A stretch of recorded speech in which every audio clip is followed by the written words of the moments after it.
नमस्कार, मैं हूं देवांजलि मोहित्रा। मध्य प्रदेश में 28 नवंबर को बम्पर वोटिंग के साथ ही जहां चुनावी शोर थम चुका है, तो वहीं अब सभी पार्टियों को 11 दिसंबर को आने वाले नतीजे का इंतजार है। लेकिन इस चुनाव में राज्य की दो पार्टियों कांग्रेस और बीजेपी के बीच जमकर चले जुबानी तीर के अलावा एक और खास बात देखने को मिली। दरअसल बीजेपी ने चुनाव के दिन यानी 28 नवंबर को लोगों से वोट डालने की अपील की थी, जो अमूमन हर पार्टियां करती हैं। लेकिन जो बात अलग देखने को मिली वो ये थी कि बीजेपी के विज्ञापनों में मध्य प्रदेश की जनता से 90% वोटिंग करने की अपील की गई थी, 100% नहीं।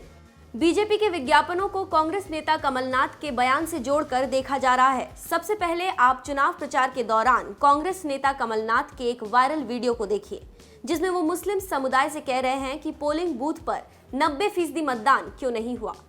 बड़ी अच्छी बात ये कही इन्होंने मतदान की, कितने प्रतिशत मतदान होता है।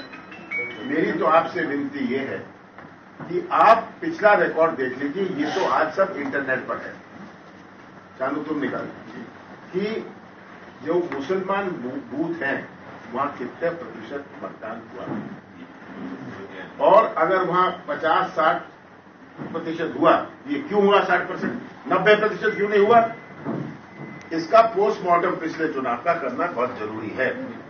आप कहें हम करा देंगे 80-90%, आज मुसलमान समाज के अगर 90% वोट नहीं पड़े तो हमें बहुत बड़ा नुकसान हो सकता है। आप तो 80 की बात कर रहे हो, मैं तो 90 की बात कर रहा हूं, और हमारे सामने आंकड़े हैं।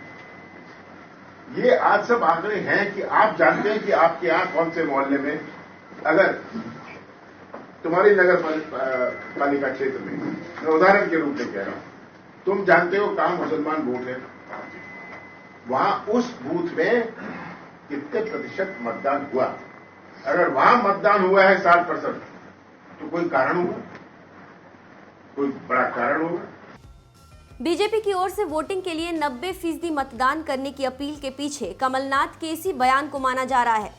बीजेपी चाहती थी कि लोगों से 90% मतदान करने की अपील कर कमलनाथ के बयान की लोगों को याद दिलाई जा सके। यही वजह रही कि सोशल मीडिया से लेकर विज्ञापनों तक में बीजेपी ने मतदाताओं से 90% मतदान देने की अपील की। बीजेपी ने ट्वीट कर कहा था, आज वक्त है हर बूथ पर, हर मोहल्ले में, हर शहर, हर गांव में 90% मतदान की शक्ति दिखाने का, प्रदेश के प्रति अपनी जिम्मेदारी निभाने का।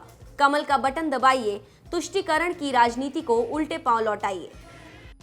बहरहाल एमपी में इस बार 75% से भी ज्यादा मतदान हुए हैं, जिसे बीजेपी और कांग्रेस अपने अपने पक्ष में मान रही है। फिलहाल अब देखना यह है कि 11 दिसंबर को जब नतीजे आते हैं तो कौन बाजी मारता है।